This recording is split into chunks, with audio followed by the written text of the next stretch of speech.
Okay, it's 7 o'clock, and I'll call a regular meeting of the Buckhannon City Council to order. Ask if you join me in a moment of silent meditation and prayer.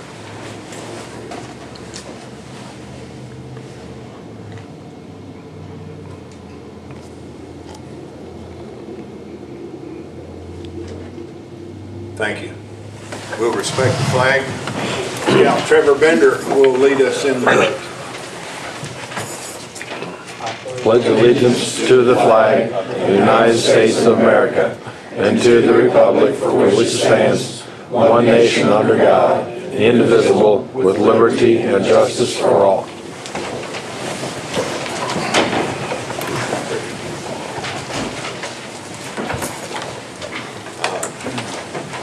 We have Wesleyan students. Hold your hand up. Wesleyan students. Our tradition is that you will stand where you are, face the camera, tell us your name, where you're from, what your major is, please. Start right here in front. My name is Chris Barrett. I'm actually from Spring City, Pennsylvania, so it's nowhere near the town of Buckhannon. It's about 6 hours away. And excuse me. Major? Major. I'm double majoring in business management and criminal justice, minor in political science. Good, thank you. My name's Seth Jack. I'm from Buckhannon, West Virginia. I'm double major in business management and political science. I'm Maddie Farmer. I'm from LP, West Virginia, and I'm a marketing major. Glad to have y'all. Alyssa Mills. Alyssa Yes. Mills. You signed up to speak? No. Okay. You checked both. I wanted to be sure. Actually, I didn't, someone else did, so that's Someone okay, else I'm here. Okay. You'll get them later? Yeah. Yes, trust me. Michael Cowder.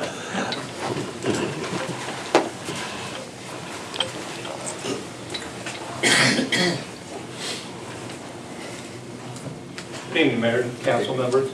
I want to first compliment the city employees on the work that's being done out on East Main Street. I think the sidewalks are looking great, and I'm surprised at the progress they've made given the weather that we've had lately. It's going to look really good. And I was wondering if there's any plans to do that type of lighting on Canal Street or Spring Street. Not currently. That's in the long-term plan. I think the next section we're going to concentrate on is Main Street West. And then we hope to be able to work on those side streets. It's a matter of time and money. But yes, we do have a long-term plan for that. Okay, great. I know there's been some discussion about Christmas lights on Main Street and everything. You probably heard I have a few spare parts left over, and I'd like to volunteer if you need any help with the City Hall lights since they're still up, getting them on, and whatever you'd like to do, I'd be glad to volunteer with that. Thank you. Appreciate it, Michael. Thank you. Boy Scouts have something going on here. It says citizenship in the community. What's the order of business? Do you need us to do anything special? You're attending here, my understanding is you're attending here as part of a requirement for a merit badge. Is that correct? Yes. We're glad to have you. We're going to do the same thing with y'all. You start right up front and you stand up here and tell us your name and what rank you are, please. Face the camera. I am Will Sparks and my rank is Scout. I am Duncan McCoy and my rank is Scout. Trevor Bender and my rank is first class. Patrick Light, rank is Star. Caleb Kincaid, rank of first class. Garrett Butler, my rank is Scout. Welcome. Glad to have you all here to see you. Department and board report, Michael Doss. I actually have two items under me. The first I'm going to skip for a moment, and the second one is approval of a new Buckhannon fireman. And I'm going to yield to Chief Tacey to come up here and ask for your approval on that item. Good evening. The police fireman's civil service commission has completed its procedure that it uses for the hiring of our career firefighters. As you know, that involves a lengthy testing procedure, both physical and written. The gentleman has completed his background check, came back flawless.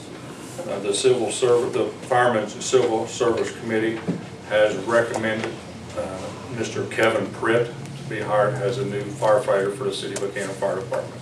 He's had the highest test scores, both written and otherwise, and when the interviews were conducted, he had the highest interview scores.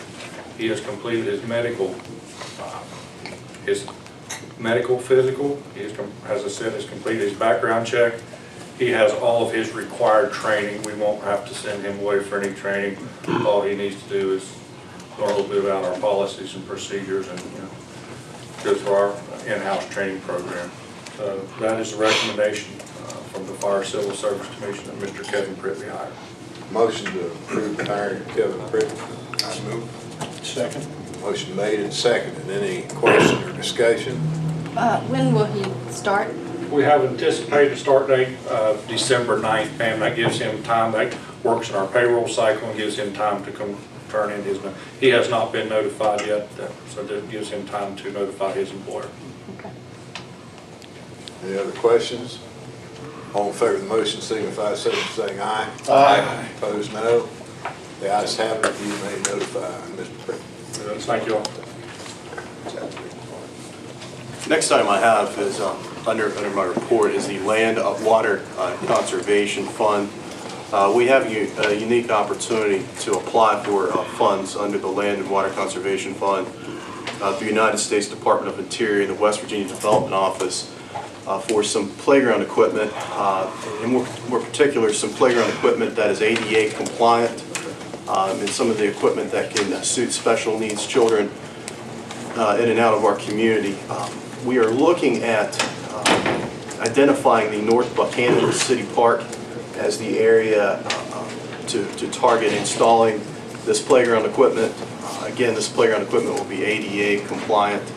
We're also looking at fall zone areas, safe, some segue areas where children with wheelchairs and special needs can be able to get onto the playground equipment, even some bridges, if you will, that would connect the walking path, if you will, to the playground equipment for easier accessibility. Again, we targeted North Buckhannon Park again because it's relative flatness and a lot easier for those handicapped children to get around and enjoy our recreational facilities. I'm bringing this up to you because as part of the grant application, we need to have notation in the minutes that we've discussed this. It doesn't have to be a formal public hearing, just the fact that it was noted it was presented to council. I'll answer any questions that you have. I will state for financial purposes it is a 50-50 match. Cost estimates that we worked on today targets the project at about $78,508, half of which would be $39,254 would be the city's commitment. There's also a portion within the grant that calls for identification of funds and monies available to provide general maintenance for the playground equipment. We already have that in our consolidated Public Works Fund, so that's not a question. But if council desires to pursue this grant, again, that grant would be just under $40,000 of council commitment, would come out of council capital outlay.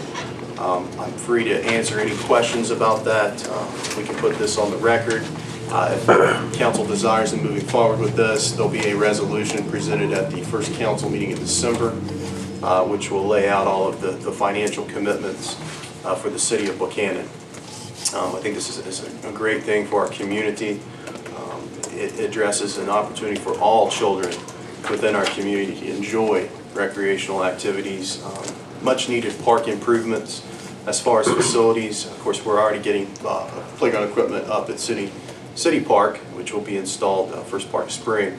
So this is just a really unique opportunity for us to take advantage of, but I wanted to bring that to council's attention, be forthcoming on the commitment, financial commitment that would come with this Land and Water Conservation Fund application, and I'll entertain any questions you may have in regards to that. Any questions? Would it be council's desire to submit a resolution to the next council meeting? I would love to do that. Yeah. Okay, I will have that for you. No objection. Next meeting. For roughly $40,000. Other than that, Mayor, that is all I have for a short presentation tonight. However, I'll be able to speak to you under correspondence D2 later on in the agenda. Thank you. Chief Gregory?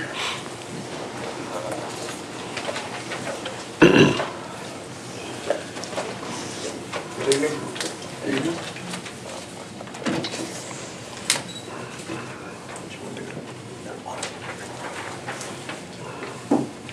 Couple things to report on the council tonight. As you know, I've given reports on and off about this for the last couple months. But here in the next 2 or 3 weeks, on December 13th, we will graduate the first of 2 officers that we have sent to the State Police Academy. He will complete his basic training at that time and will enter field training with our field training officers. The field training is expected to last through the winter, and we expect to have him on his own sometime in the spring.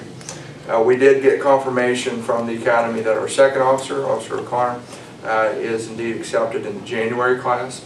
So we expect to have him enrolled and off to Charleston the first week in January there. His training should last through the winter, and he'll graduate sometime in April. And we have reverse field trained him. He has been field training because of the delay in getting into the academy. So his turnaround time once he graduates should be shorter than what Officer Wilson's is at this point. So we expect to have them both, at least that's the plan, both field ready sometime just prior to the Strawberry Festival. The other thing I'd like to share with Council tonight is an award that the City of Buckhannon Police Department was just honored with. Recently, here in the last week, we were invited to attend an awards luncheon in Bridgeport that was held by AAA Central, which represents Western Pennsylvania and all of West Virginia. Every year at this time, we're asked to submit an application to AAA Central discussing our highway safety efforts. And the application is kind of a big picture look at what we're involved in, everything from DUI patrols, our involvement with traffic school, traffic safety projects, our outreach to local youth groups and community groups that we have throughout the year. So the report itself has really become an annual report on highway safety activities in and of itself. We do compile this and submit it to AAA East Central in September of each year, and a copy of this report is kept annually here at City Hall for anybody who would like to see it. Each year, based on the quality of the programs and the efforts put out by local police departments on highway safety issues, the AAA gives out awards. The awards range everywhere from commendations all the way up to the Platinum Award. The Platinum Award is the highest, and this is, even though it's just focusing on this part of West Virginia, this is a national award, so these types of award banquets are held all over the country at this time of year. And the same level of awards is recognized nationally. So the Platinum Award is the highest level that AAA can give to a community, indicating that we have recognized what the issues are in our community, and we have given a concerted effort not only toward focusing on the problem, but making a positive difference toward the problem. I'm happy to say that the award I have in my hands, I present to you guys tonight, is the Platinum Award, and this is coincidentally the 10th year in a row that AAA has awarded us with this award. So I think it speaks highly of the efforts of the police officers, the department, as well as the safe streets that we have for our citizens and those that visit our community.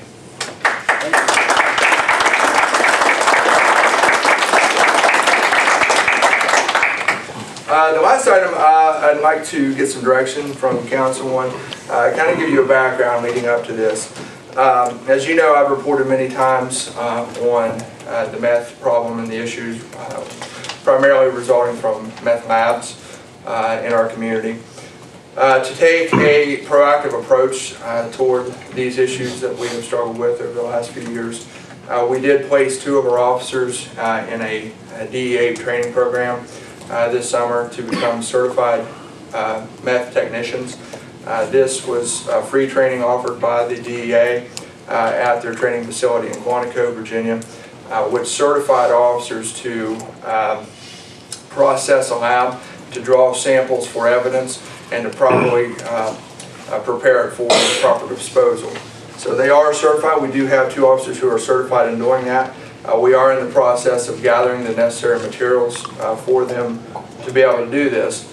Some of the materials were supplied free of charge by the DA as part of this program, including their suits and other materials.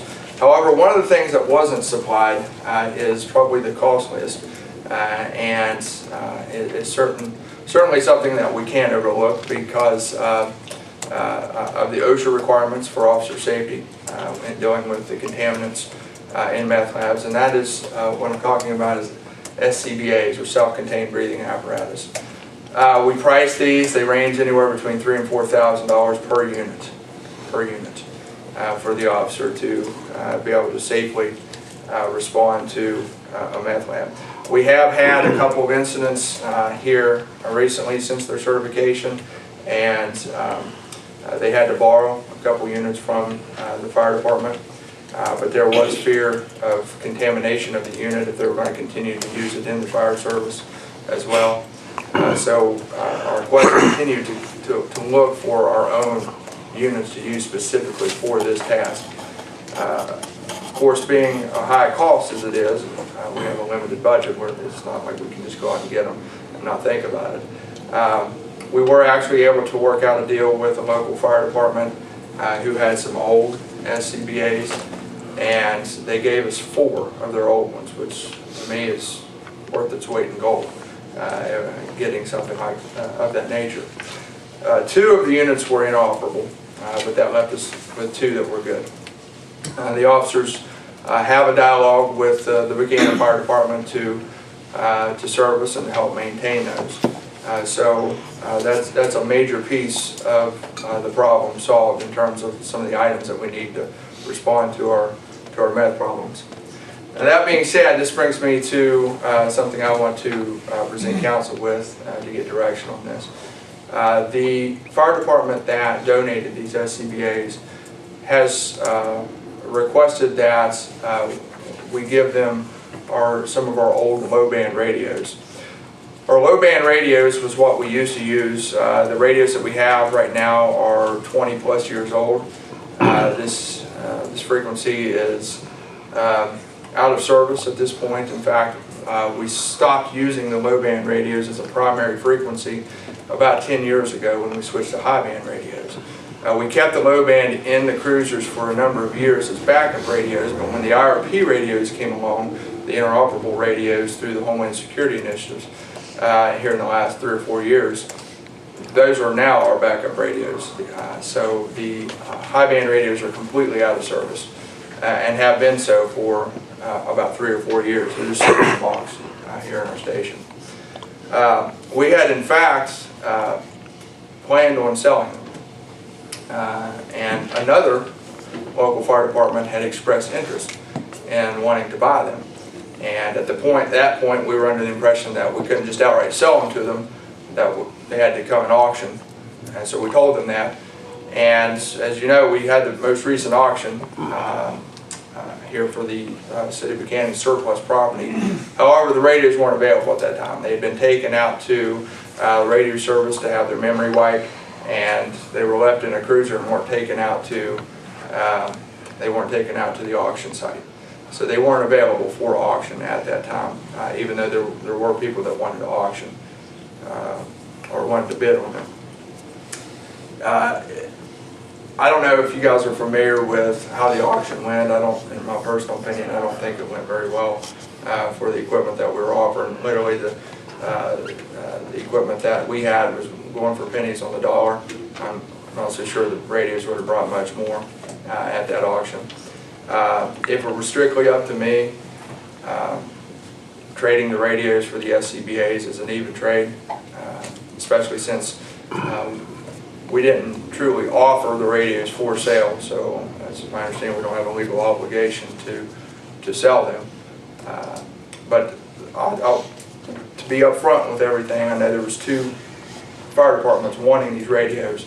I wanted to just lay it all out and get some direction from you guys to see how you wanted to approach this. How many radios are there? There's 4. Dave, we could transfer those to. Absolutely, Mayor. Now, if the fire department was a governmental entity, which it's technically not, it's a quasi-public corporation, but it's not really a governmental entity, you could just sell it to them, give it to them, whatever you wanted to do. Since you're actually involved in what I'm hearing is a trade, we do that with real estate all the time.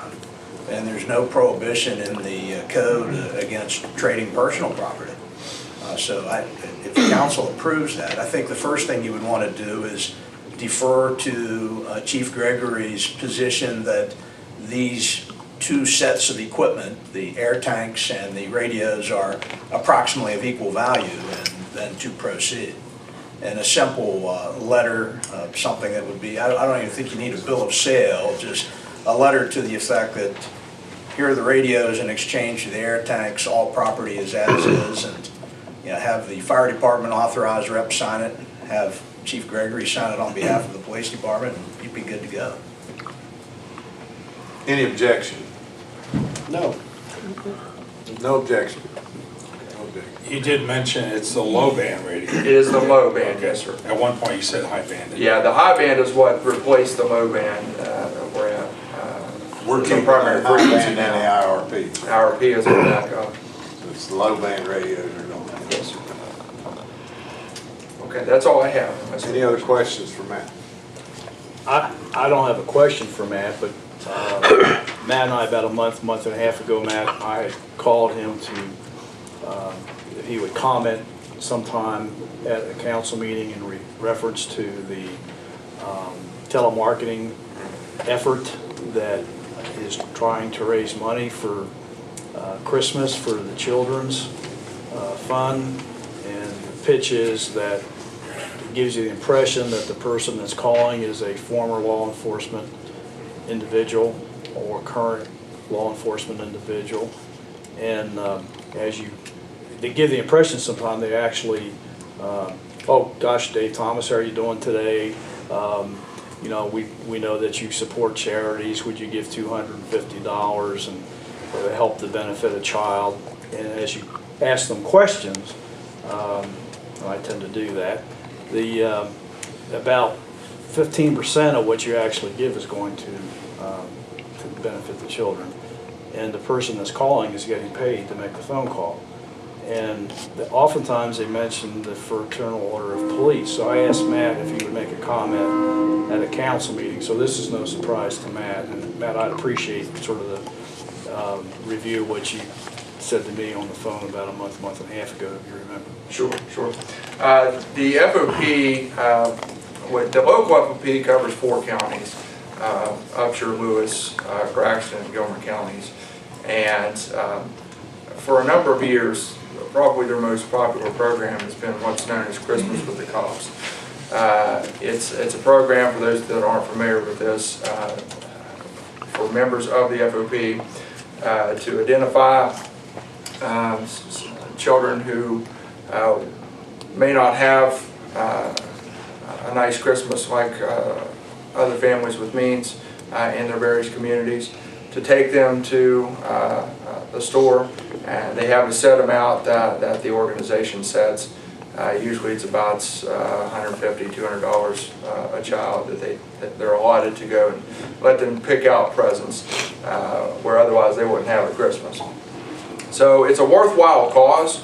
To raise money for this, however, the FOP has always selected a telemarketing firm to bring in the necessary monies to be able to have this program.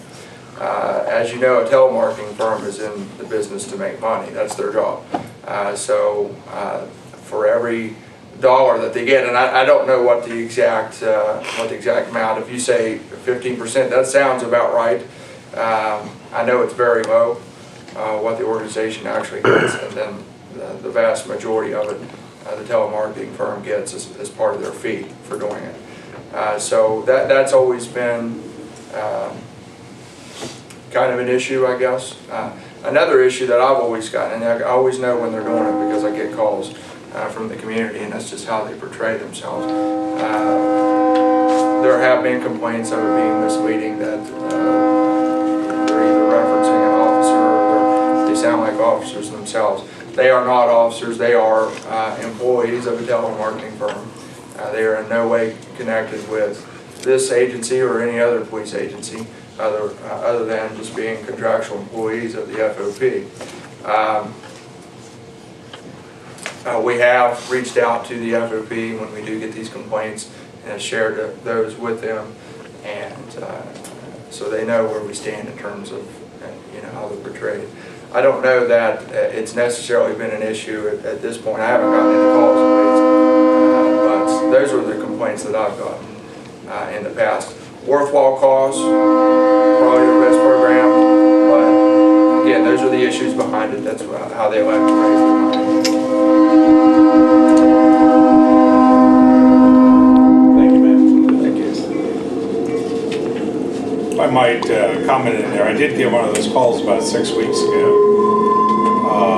Individual represented them as knowing you as being a Buckhannon officer, which I knew they were not. They asked for $250. I went back through his story and confirmed all the details that he was giving me and asked how much of the money, and that was about the time I got the click at the other end. Irregardless of who calls you for asking for money, don't do it without a little bit of research and a little bit of concern about where it's going and whether it's really going for a good cause. Right. Not just this group. There's lots of folks out there looking for. Well, this time of year, we put out a release here to the press about being wary of scams and different things that typically will increase during this time of year. So being forewarned is being forearmed, certainly. You know, one of the biggest scams out there, though, never gets out in front of anybody's eyes, and it's magazine subscriptions, renewals. My mom's 94 years old, and I know that she has subscriptions to magazines from 10 years from now before they expire, because some company will send out a notice saying your subscription is due to expire, and the elderly think I've got to renew it. Well, they don't. And that one's they do get the subscription, but they may not live together. Watch out for where your money goes to. It's hard earned. And I think both the papers, Record Dillon and the Mountain, ought to do an article someday on telemarketing and what's happening with individuals that are getting phone calls. Because it really preys on, I think, people that are older, unfortunately, that are not as well informed. And we don't have a really big audience with the council in these meetings, but the paper could talk about it, and those people that get on Facebook, share the information out there. That there are worthwhile causes, and a large percentage of your donations or contributions will go to what the needs are, but there's some out there that very little gets to the people that really need the help. Thanks. So Matt, if someone wanted to make a donation to Shop with a Cop? Well, I think they call it Christmas with the Cops because of the trademark. Yeah, Christmas with a Cop. Christmas with a Cop. Yeah. If they make a check to FOP number 114. FOP number 114 and put in their note Christmas with a Cop, 100% of that money would go to the children. That's yes. So they could mail out here to City Hall. We could make sure that, although we have nothing to do with the FOP, we only have a couple of our members that are in it. I wouldn't suggest that now, Kenny, because I don't think we have the assurance that 100% would go to what it's intended for. I think if it went direct to the FOP, I like to get them here and ask them directly. yeah, They have been asked to come. And they keep refusing to come. We've been asking them a bunch of times. I don't think we should, you know, you got the Angel Tree with Salvation Army, you got the Parish House, you have a lot of other organizations that we know that the monies are going to help the people that actually need the help. But I would ask the FOP to get them to come here and tell us how would that money be used if we gave them $100. And that's, I mean, we have asked them a lot, Rich, right? That's right. okay, Matt, thank you. Sam Ludlow, city engineer.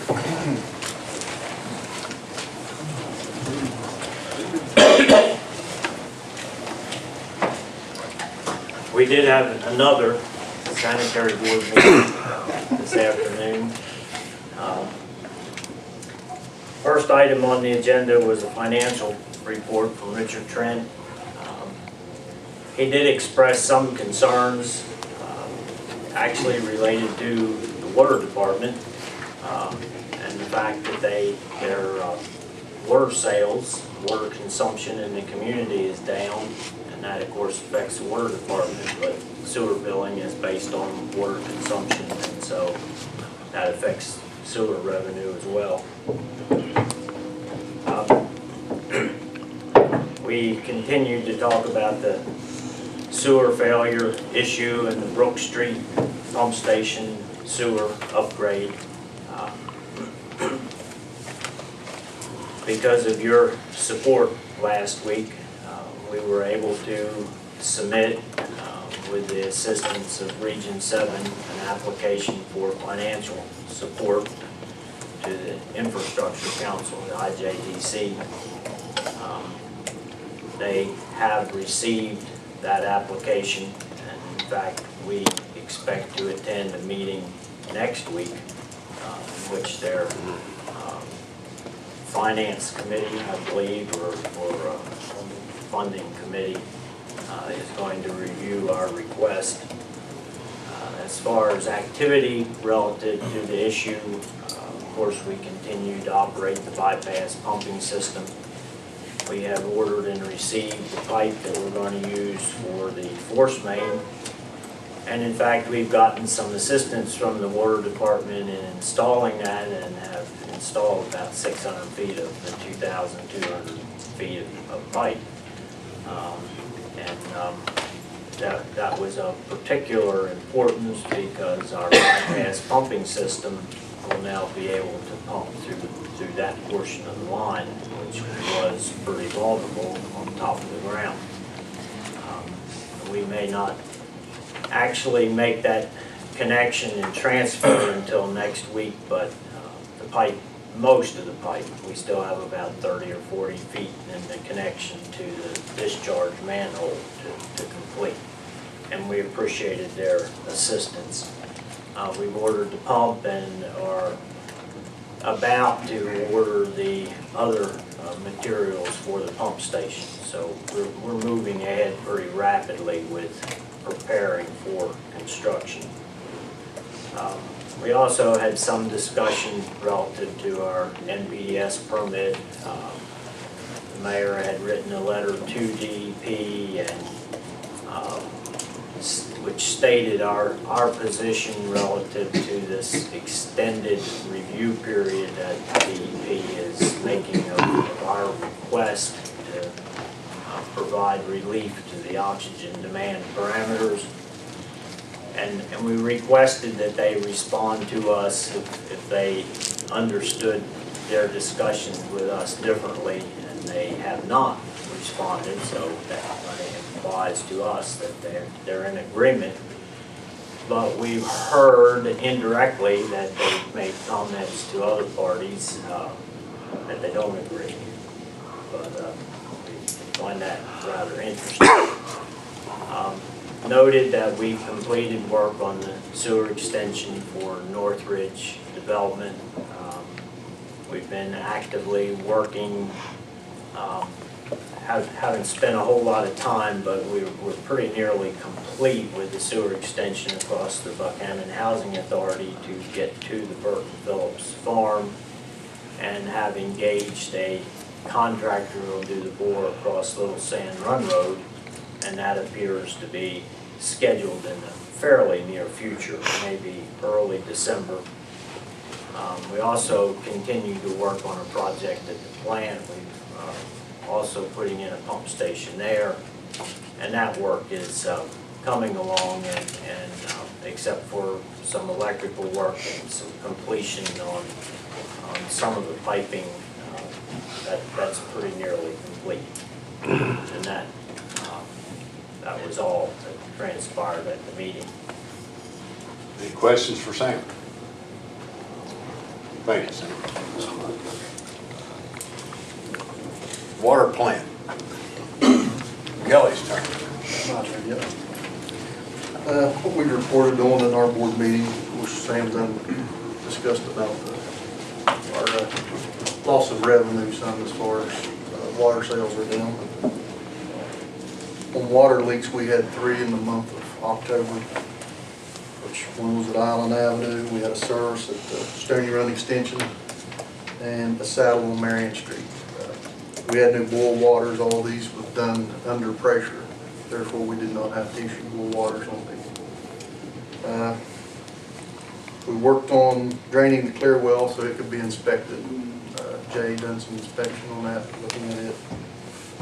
Worked on some fluoride and chlorine lines in the basement. We had some issues where they needed to be resaddled while the clear well was down, which worked good for us to be able to go ahead and take care of that issue. We've tore down the altitude valve plow. We try to do that twice a year. They're very temperamental. They really don't like to work that well, but that's the only way to try to keep them working well, is to tear them down and clean them. It's usually a day process of trying to get everything tore down clean. We made a couple repairs to a couple hydrants that was actually, they broke. It was broke whenever we found them when we was flushing. So it's good to do that, as the health department recommends, twice a year, because you can find some of that stuff like that, and also get your repairs done. The services for Taco Bell, we completed. That job's done. And we also took advantage while they had the concrete up.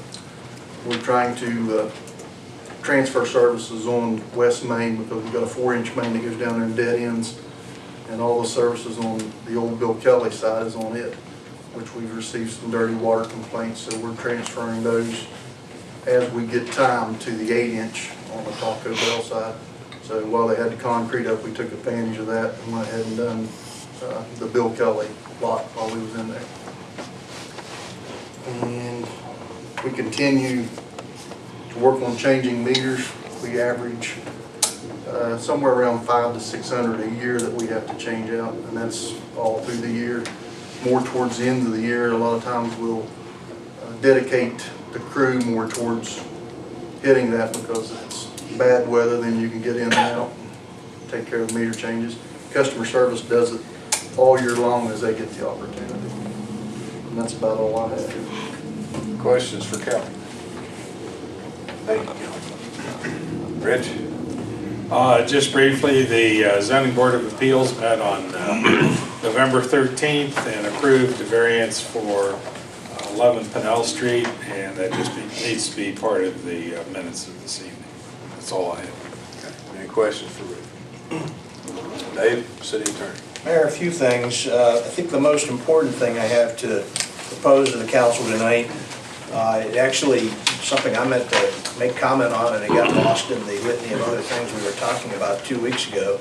But Council Member O'Neill brought it up in his closing comments that the news earlier in the evening had reported that better than $700,000 had been doled out to the Harrison County Drug and Violent Crimes Task Force as part of the liquidated funds from assets that had been seized at the Buckhannon and Clarksburg Hot Stuff Cool Things locations. As a result of that, the next day Michael and I had discussion, which then quickly included Matt Gregory, and I've got a letter that has not yet been sent. This is a draft, but I would propose that the council authorize us to send it. If you'll bear with me, it's not a particularly long letter, and there's some good stuff in it. This would go to Mr. William J. Ehlenfeld II, United States Attorney, Chaplain Street, Federal Building, Wheeling, regarding City of Buckhannon request for participation in funds realized from federal seizures. Dear Mr. Ehlenfeld, greetings from the City of Buckhannon. I'm writing to you as Buckhannon's longtime city attorney concerning the federal government's seizure of assets in the Jeffrey Paglia hot stuff cool things matter arising in both Buckhannon and Clarksburg. Our city officials have learned of our U.S. government's very recent presentation of a first amount of $706,472.13 to our colleagues with the Harrison County Drug and Violent Crimes Task Force that I understand will benefit the Clarksburg and Bridgeport Police Departments, as well as the West Virginia State Police. Many of the assets seized during this operation, both real and personal, were situated in Buckhannon and Upshur County.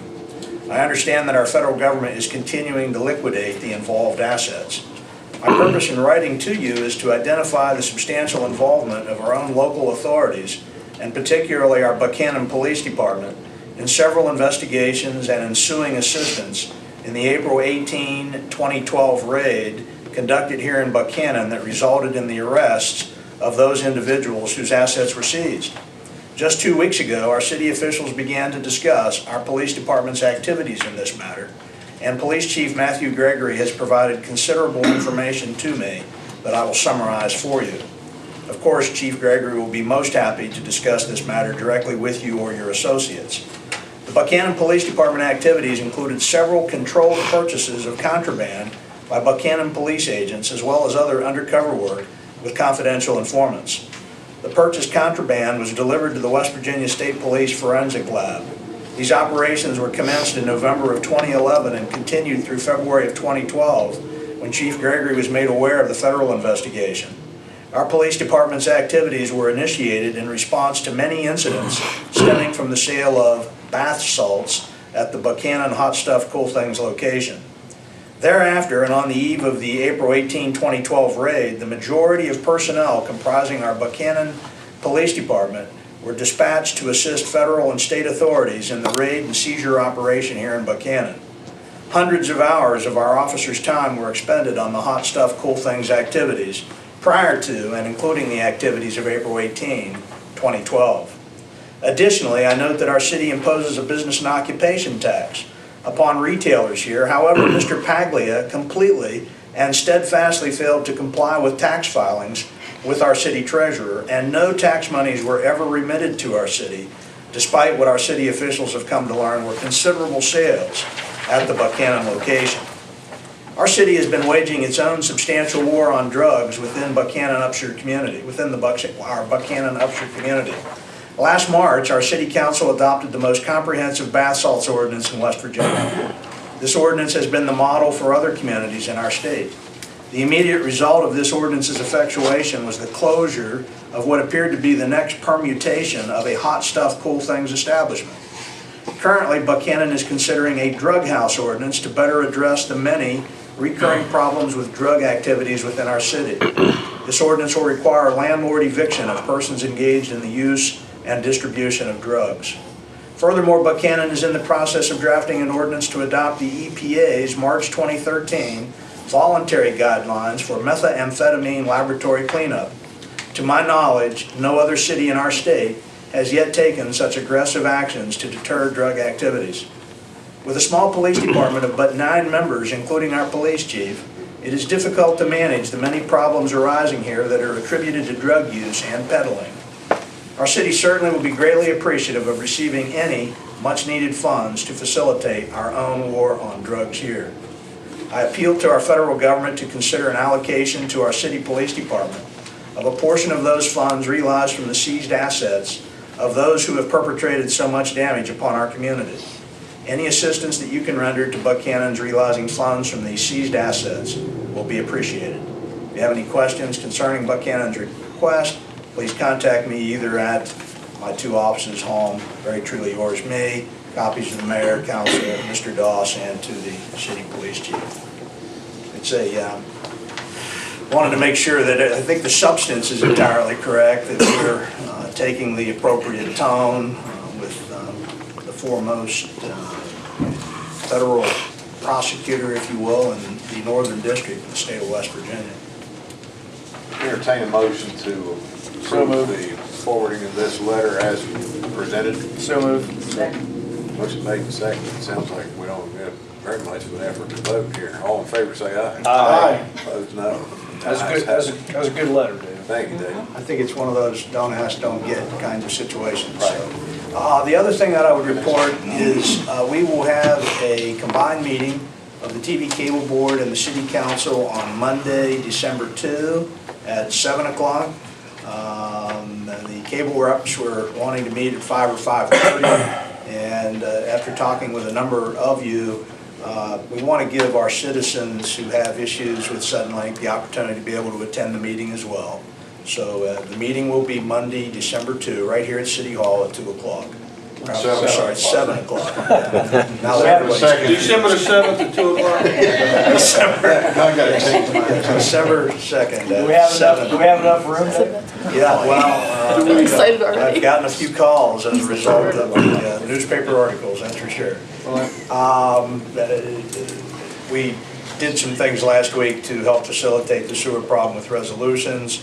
It's been a crazy week for me at the college. I've got about 3 ordinances in a draft form that I'm waiting for some language that Jay's going to help me with on our electrical inspection ordinance. And then we'll have a couple coming maybe as early as the next meeting, first one in December. That's all I have this evening, unless you have questions for me. Questions for Dave? How much advertising can the newspapers do about the TV cable thing before? Oh, I'm on it. We're on it. Yeah, they're on. Good job. Okay, brings correspondence. You have in your packet correspondence from Suddenlink and some other things. Memorandum of understanding. And I'll get back to letter of support from Dr. Balch and a copy of the emergency meeting agenda notice that we had last week. Michael, on the memorandum of understanding. Yeah, so if you'll recall, oh gosh, it's been a year, it's almost 2 years ago since I arrived here out. Chief Tacey has been talking about trying to obtain some mapping, 911 mapping from the Upshur County Commission and the county.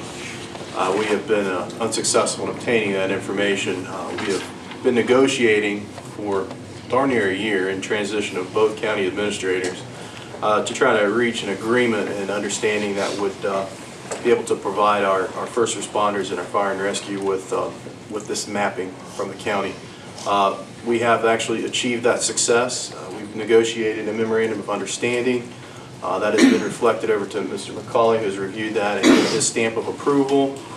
So that is actually put in front of you tonight for your pleasure to realize that we have achieved that. So we should be getting that mapping to our first responders, our fire department. I think it's going to require a motion approving this memorandum of understanding agreement and authorizing my signature. Well, I so move that we approve it. I've read it. I second. Motion made and seconded. Any further discussion or question? Not all in favor signify so by saying aye. Aye. Opposed, no.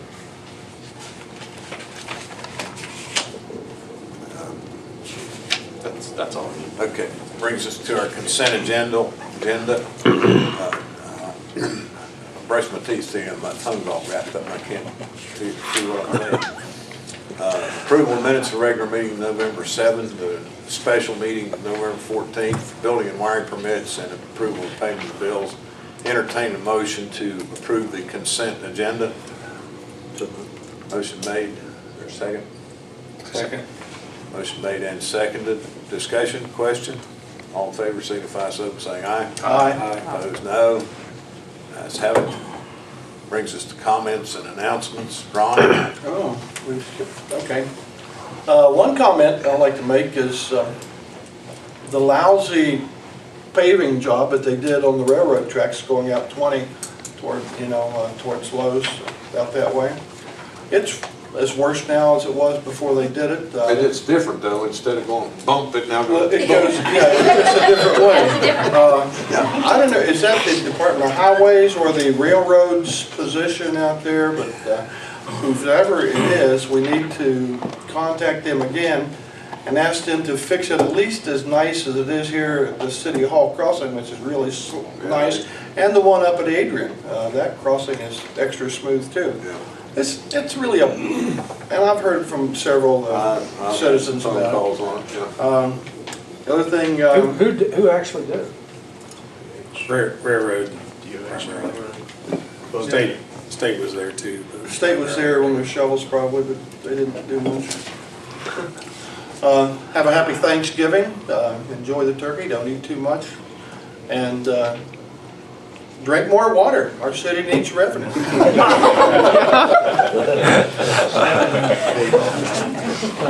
Thank you, Ron.